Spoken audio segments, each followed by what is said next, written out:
समस्त को दीपावली हार्दिक हार्दिक अभिनंदन। हेलो फ्रेंड्स, हरे कृष्ण, केमती अच्छे आपण मैंने मु पूर्णिमा वेलकम इन माय वर्ल्ड। मुझे आपंप गोटे रेसिपी नहीं आसी जोटा कि दीपावली रे ना आप लास्ट मोमेंट रे भी करेंगे आउ गेस्ट मान को भी सर्व करेंगे, निजे भी घरे एंजॉय करेंगे। देखिकी जानीपे केते सुंदर लगुच। जेहेतु मोर देह खराब था मुझे स्वीट्स बन पार नी, वीडियो भी पोस्ट कर नी। आप मो टोन रू भी जानीपे देह एवं भी खराब अच्छी। तो लास्ट मोमेंट रे एमती खूब कम समय रे एमती गोटे स्वीटा तैयारी करेंगे जोटा कि कम समय भी लगे बहुत टेस्टी से मुझे कॉर्नफ्लोर नहीं आउ कि नहीं पनीर।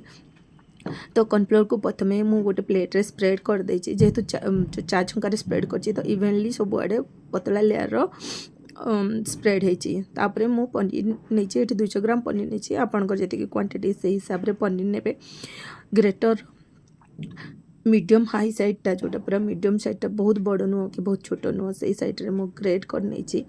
कॉर्नफ्लोर प्लेट रे दबार कारण जे तले आम जो ग्रेट करवा ना प्लेट रे बोली ही सेप खराब हो कि मुझे प्रथम कॉर्नफ्लोर स्प्रेड कर देछि, तापर ग्रेट करछि जो कि सेटा क्या सांगे कहीं पनीर जो ग्रेटा क्या सांगे कहीं लगे नहीं।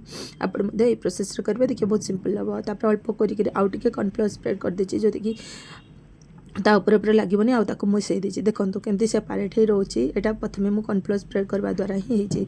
तापर आउ टे कॉर्नफ्लोर स्प्रेड कर देली आ पुणी ग्रेट कली। आप कॉर्नफ्लोर बदल में मैदा व्यवहार करेंगे, सेम ही टेस्ट आसो। आपण पाखे जब कॉर्नफ्लोर अवेलेबल नहीं आप करेंगे ना दुईटा जाक मिसेक भी करेंगे।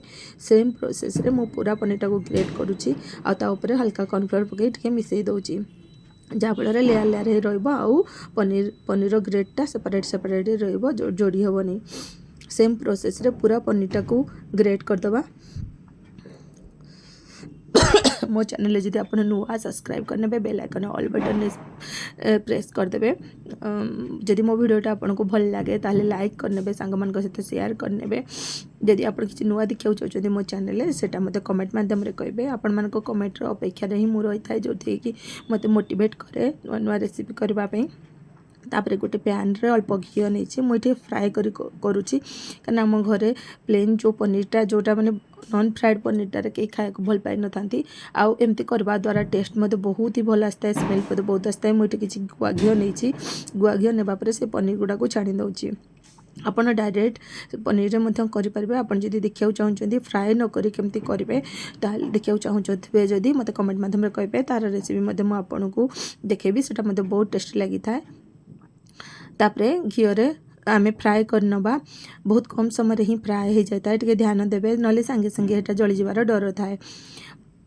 फ्लेम स्लो करदे जो तेल घी जो घीरे आम छाणुचे अधिक घी टाणी थाए, आउ हाई करदे शीघ्र शीघ्र फ्राए थाए। तो से जगिकी करेंगे। तापर ये पैन में मुझे अध लिटर क्षीर नहीं, जो थी 4 चामच मुझे काढ़ी नहीं, तार यूज मुझे आपको जनइबी।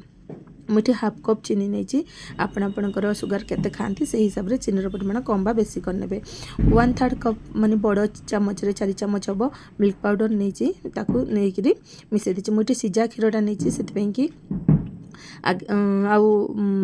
कि बेसी सीझा आवश्यक पड़ न था। से दे दी किसी इलायची आउ केसर। मिल्क पाउडर देवापर ही फ्लेम ऑन करेंगे, ना बिंडा हो डर थाए। केसरटा पूरा ऑप्शनल, आप चाहिए दे पारे ना ना से टेस्ट आउ स्मेल बहुत एनहांस करता है।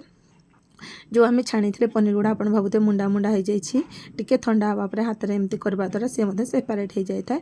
ना भी आम जो क्षीर में पकेबा ता सेपरेट हो जाए है। तापर जेहेतु मुझे सीझा क्षीर नहीं पूरा फुटवा पर्यंत अपेक्षा कली। आप कंचा क्षीर भी नहीं पारे, टे क्षीरटा को सिझेकरी तापरे पनीर पकेबे।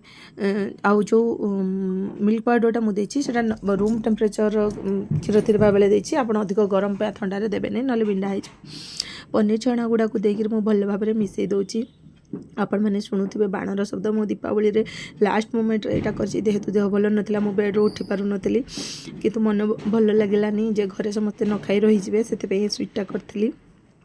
2 पिंच लुण दे मिसई दी, जोटा कि आमर मीठार टेस्ट को एनहांस कर ना पाणिचिया पाणिचिया लगी था। ये सब भल भाव में फुटीगला आम जो क्षीर बंचेकी रखी थे से 1/2 चामच कस्टर्ड पाउडर मिसईकरी से पायसटारे देदेली आ संगे संगे फेंटिबे नहले बिंडा हो तले बसीजार डर थाए। कस्टर्ड पाउडर देवा द्वारा कलर आउ टेस्ट बहुत भल आसी था आ पायसर थिकनेस बढ़ी था। लास्ट में मुझे 2 चम्मच कंडेन्स मिल्क दे देछि जोटा कि पूरा ऑप्शनल आप चाहिए देवे नहले ना किंतु देवा द्वारा पायसर टेस्ट बहुत भल आसता है समस्त जानते। ये सब देवापर आम फ्लेम टाक बंद करदे। रेडी हो गला आमर छेना खीरी बा पनीर खीरी। आपण कमेंटर आ मूल्यवान मतामत अपेक्षा रही। Thank you bye bye. पुणी देखा गोटे नुआ रेसिपी रे। आपण समस्त को हैप्पी दिवाली।